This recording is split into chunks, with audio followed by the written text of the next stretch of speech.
देख रहे हो फ्रांस गोस प्लेसेस। सो ये है दुबई का पहला दिन और दुबई सीरीज का पहला एपिसोड। बेसिकली पहला दिन नहीं है, सेकेंड डे है। हमने फर्स्ट डे पे शॉपिंग करी। हमने फर्स्ट डे पे क्यों शॉपिंग की ये तो मैं आपको थोड़ी देर में बताऊंगी, लेकिन इससे पहले गेस कीजिए हम जाने कहाँ वाले हैं आज। हम ऐसी जगह जा रहे हैं जिसको स्पेस से भी देखा जा सकता है। जी हाँ, मैं बात कर रही हूँ द पाम जुमेरा की, जिसे देखने हम आए हैं the view at the palm. अब ये है टिप नंबर 1 मेरे दुबई सीरीज के एपिसोड 1 की। हर बार आप कोई भी ट्रिप प्लान कर रहे हो और वो प्लेस है एक टूरिस्ट प्लेस और जहाँ पे शॉपिंग भी पॉपुलर है, तो डेफिनेटली आपको लास्ट डे पे शॉपिंग नहीं, आपको फर्स्ट डे पे शॉपिंग करनी है, ताकि आप जो भी ले रहे हो वो ट्रेंडिंग हो और आप वो यूज कर पाए आपके अगले दिनों के लिए। और बहुत शॉपिंग करने के बाद हमने थोड़ा सा रिलैक्स किया आज दोपहर तक, और दोपहर में हम चल पड़ रहे हैं the view at the palm. अभी हम टैक्सी में हैं, टैक्सी से हमें लगेंगे 20 मिनट्स पहुंचने के लिए, और वहां पहुंच के फिर मिलते हैं, देखते हैं कैसा होगा। The view at the palm पहुंचने के लिए आपको जाना पड़ेगा पहले नकील मॉल, और नकील मॉल जाने के लिए आप ले सकते हो टैक्सी, मेट्रो या फिर अपनी कार भी। तो हम आज जा रहे हैं टैक्सी से, और टैक्सी बुक करने के लिए आप यूज कर सकते हो करीम ऐप या फिर उबर ऐप। लेकिन अगर आप बजट फ्रेंडली ऑप्शन देख रहे हो तो आपको लेनी है मेट्रो, और मेट्रो के लिए भी आपके पास 2 ऑप्शन है। पहला ऑप्शन, मेट्रो की रेड लाइन पकड़ के आपको दुबई इंटरनेट सिटी उतर के वहां से 10 मिनट्स की टैक्सी लेनी है और आप पहुंच जाओगे नकील मॉल। और सेकंड ऑप्शन है मेट्रो की रेड लाइन पकड़ के दुबई मरीना मेट्रो स्टेशन उतरे और वहां से ट्रैम लेके पाम जुमेरा ट्राम स्टेशन पहुंचे। वहां से थोड़ी देर वॉक करके पाम गेटवे मोनोरेल स्टेशन उतरे, और पाम मोनोरेल स्टेशन से आपको नकील मॉल स्टेशन डायरेक्टली नकील मॉल की एंट्रेंस तक पहुंचाएगा। लेकिन ये ऑप्शन जो है ये बहुत ही पेचीदा है और इसको अवॉइड करना ही बेटर है, लेकिन ये बजट फ्रेंडली है। और जैसे ही हम मॉल के अंदर एंटर करते हैं हमें मिलती है वो लग्जरियस वाइब, क्योंकि ये कोई नॉर्मल मॉल नहीं है, ये है पाम जुमेरा का एक स्टाइल आइकन। डेफिनेटली, क्योंकि ये है एक लग्जरियस लोकेशन पे सिचुएटेड एक लग्जरियस मॉल, जहाँ पे आपको मिलेंगी मैक्सिमम हाई एंड ब्रांड्स और क्यूट कैफेज विद व्यूज। यहाँ के डिजाइनर स्टोर्स और इंटीरियर इतनी प्रीमियम है कि आपको शॉपिंग करने का मन करेगा।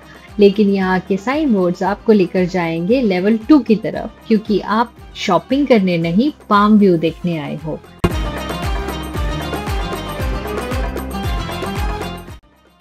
तो अभी हम हैं नकील मॉल के लेवल 2 पर, और यहाँ से हमें डायरेक्ट एक्सेस मिलता है the view at the palm के लिए।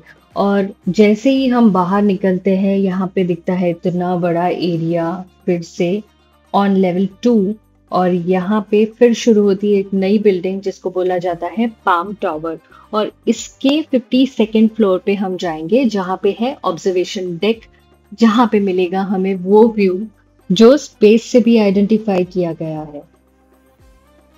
यहाँ पर प्राइम आवर्स और नॉन प्राइम आवर्स की टिकट्स अलग अलग होती है। तो अगर आप जाते हो सनसेट टाइम पे, मतलब प्राइम आवर्स में, तो आपको ये टिकट्स मिलेंगी 158 dirhams for adults and 111 dirhams for kids. और अगर आप जाते हो नॉन प्राइम आवर्स में तो आपको ये पड़ेंगी 100 dirhams for adults and 69 dirhams for kids. और क्योंकि हमारे पास था फजा कार्ड, हमें इस पर मिला 20% ऑफ ऑन प्राइम आवर्स। तो फजा कार्ड यूज करके आप दुबई की बहुत सारी जगहों पे डिस्काउंट ले सकते हो। इसके बारे में इंफॉर्मेशन जानने के लिए आप जा सकते हो इनकी वेबसाइट पर, और वेबसाइट का लिंक मैंने डिस्क्रिप्शन बॉक्स में आपको दे रखा है, जरूर एक्सप्लोर कीजिए। Hello uncle, how are you? I am so good.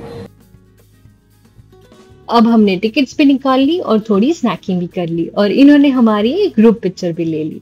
तो दुबई के ऑलमोस्ट सारे ही टूरिस्ट अट्रैक्शंस में मैंने यही देखा है कि एंट्रेंस में एक पिक्चर ली जाती है और एग्जिट के वक्त उसको दिखाई जाती है। अगर आपको वो पिक्चर पसंद आती हो तो आप उसको खरीद भी सकते हो, अगर नहीं आती है तो वो जबरदस्ती नहीं करते हैं। वैसे मुझे वो पिक्चर्स वर्थ नहीं लगती, बहुत एक्सपेंसिव होती है, लेकिन एज अ मेमोरी अगर आपको खरीदनी है तो आपकी मर्जी।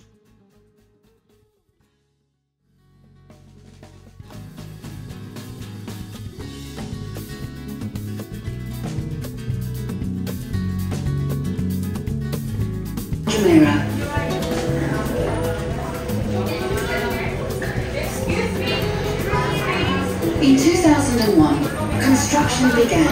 The first feature, the Outer Great Wall. The Great Wall stretches 5.3 kilometers east to west and 5 kilometers north to south. The internal palm shape stretches 3.9 kilometers east to west and 4 kilometers north to south. The Great Wall runs 11 kilometers and protects the inner elements of the man-made island. Good afternoon everyone, welcome to our interactive photo. You will see a short presentation about how Palm Tree was built. If you notice footprints like this, please try to step on it. Inside water depth is 20 meters, while outside of the Great Wall, the water depth is 30 meters. So first of all, we start to build the breakwaters surrounding the island. Protect the island from the waves coming from the side. We have three steps here, and the other way, we constantly refresh the water inside the island.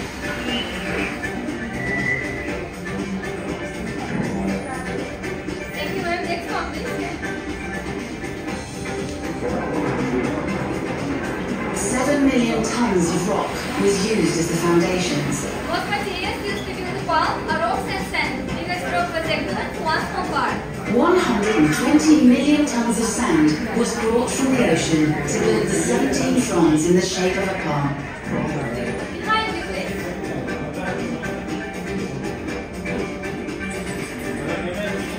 So after shaping and using the palm, we start to build roads and bridges connecting island to the mainland right here.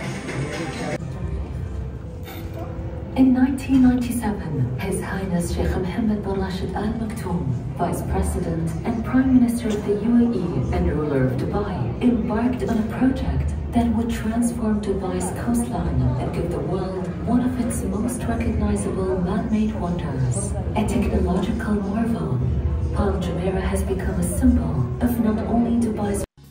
Oh my goodness. Trust me guys, Dubai अपने modern engineering को दिखाने में कोई कसर पीछे नहीं छोड़ता।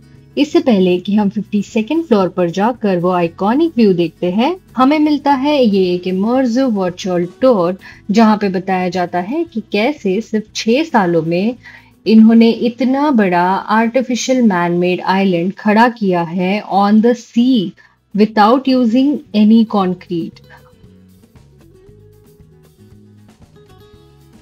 ये वर्चुअल टूर अपने आप में एक ट्रूली मैजिकल एक्सपीरियंस था, क्योंकि हमें लगा हम टाइम मशीन से पीछे चले गए इन 2001 और इस पूरे जर्नी को हमने आई विटनेस किया हो टिल 2007। पाम जुमेरा दुनिया का पहला मैनमेड आइलैंड है which is in the shape of a palm tree, जिसे बनाने के लिए कोई सीमेंट या कंक्रीट नहीं यूज किया गया। इंस्टेड सिर्फ स्टोन्स और सैंड से बना ये मार्वेलस आर्किटेक्चर अपने आप में एक यूनिक क्रिएशन है। More than 120 million cubic metre sand, जिसको स्पेशली रेनबो टेक्निक यूज करके स्प्रे की गई, और 7 मिलियन टन्स के स्टोन्स एक एक करके समंदर के नीचे फिट किए गए, जैसे कि पजल का पीस होता है ठीक वैसे। और एक ब्रेक वाटर बनाने के लिए इन्होंने क्रेसेंट शेप का वॉल बनाया जो वेव्स से आइलैंड को प्रोटेक्ट करता है, ठीक एक नेचुरल शील्ड की तरह। और बस 6 सालों में जहां सिर्फ पानी था, वहां आज एटलांटिस होटल, बीचेस, लग्जरियस विलास और पूरा वर्ल्ड क्लास लाइफस्टाइल बसा है।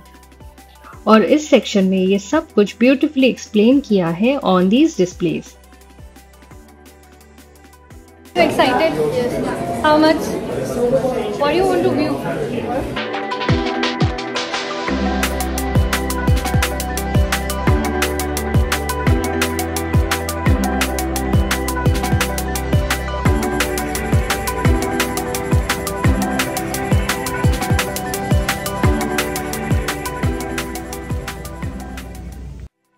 अब हम लिफ्ट से बाहर निकल चुके हैं और यहाँ पे देखते हैं कि ये क्यूट सा कैफे है जहाँ पर लोग कॉफी सिप करते हुए व्यू का मजा ले रहे हैं। अनफॉर्चुनेटली हमें पता ही नहीं था कि यहाँ पर भी कैफे है, वरना हमने नीचे स्नैकिंग नहीं करी होती, ऊपर कॉफी सिप करते हुए इस व्यू का पूरा मजा लिया होता। एनीवेज, नेक्स्ट टाइम के लिए याद रखेंगे, लेकिन फिलहाल हम जाते हैं ऑब्जर्वेशन डेक की तरफ। अब ये ऑब्जर्वेशन डेक यहाँ से शुरू होता है और यहाँ पे जगह जगह लगे हैं ये ग्लास के स्टैंड्स, जहाँ पर आप खड़े रह सकते हो और बैठ के फोटो निकाल सकते हो।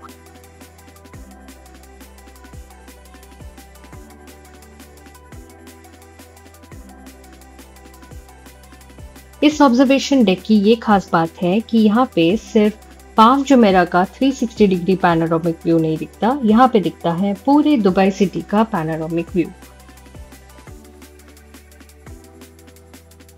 और क्या आपने वो जायंट व्हील स्पॉट किया? उसे कहते हैं एयर दुबई, जो है ब्लू वाटर्स में, और वहां से भी आपको मिलेगा पूरे दुबई सिटी का एक पैनोरामिक व्यू। और उसके ठीक आगे है JBR और दुबई मरीना के वो बड़ी बड़ी स्काई लाइन्स जो बहुत ब्यूटीफुल दिखती है ब्लू वाटर्स के एंड में।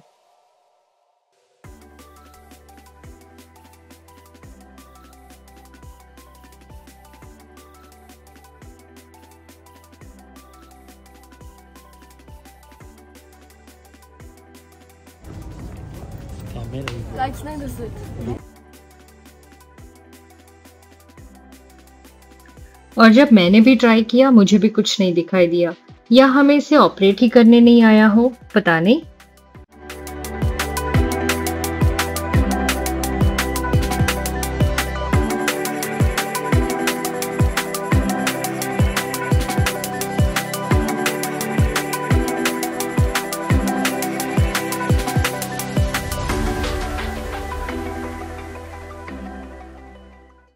क्या आपने ये सी शेप वाला स्ट्रक्चर देखा? यही शेप प्रोटेक्ट करता है वेव से आइलैंड को।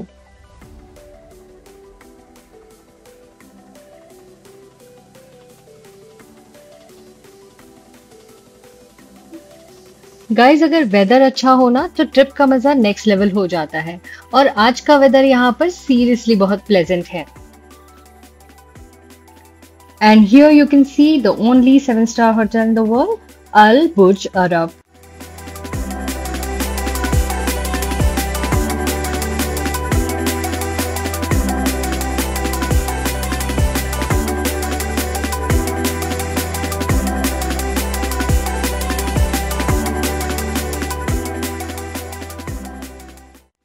और फाइनली हम पहुंच गए हैं उस स्पॉट पे जिसका हमें बहुत देर से इंतजार था, और ये वो स्पॉट है जहां से एग्जैक्टली पाम शेप में दिखाई देता है ये पूरा पाम जुमेरा का व्यू। और ये है एटलांटिस होटल, जिसके एग्जैक्ट सेंटर से शुरू होता है द पाम व्यू, और ये व्यू देखने का मजा ही कुछ अलग है लाइव। ये जो मेन रोड है इसे कहते हैं ट्रंक, जो सेंटर रोड है, और यहाँ से निकलते हैं ब्रांचेस जिसे कहते हैं फ्रंट्स, और हर एक फ्रंट पे बहुत सारे प्राइवेट बीच विलास बने हैं।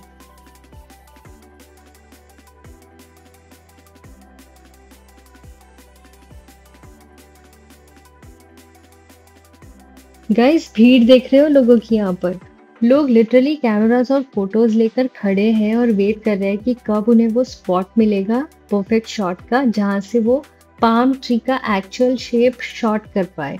और क्योंकि हम ऊपर से देख रहे हैं, वो छोटी छोटी गाड़ियां दिख रही है इतने ऊपर से चलती हुई, और बहुत ब्यूटीफुल लगता है ये पूरा पाम ट्री का शेप। और ये इतना जायंट है कि सच में ये स्पेस से दिखाई देता होगा, क्योंकि ये पूरे सी पर है ना, तो ये एक अलग से स्टैंड आउट होता है। और अभी जो क्लाइमेट है बहुत अच्छा है, एंड सनसेट का टाइम भी है, तो इसीलिए व्यू बहुत ही अच्छा दिखता है। तो this is just icing on the cake literally.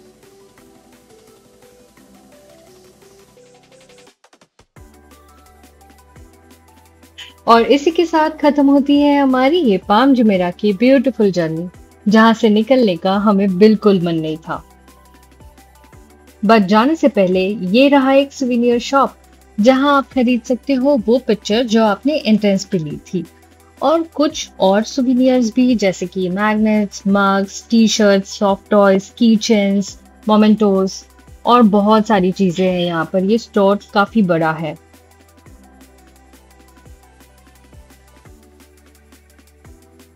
Oh my god, look at this. This is such a cute soft toy. I don't think ये आपको कहीं बाहर मिलेगी।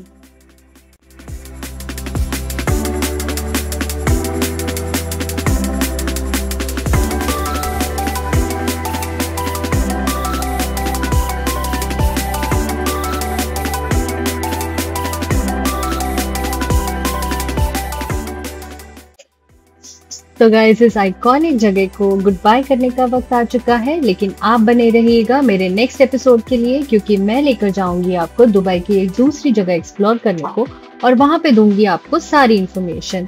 अगर आपको मेरा वीडियो पसंद आया हो तो please like, share, comment and subscribe to my channel. You can hit the bell icon to get notifications. Until then, stay tuned. Goodbye. Take care.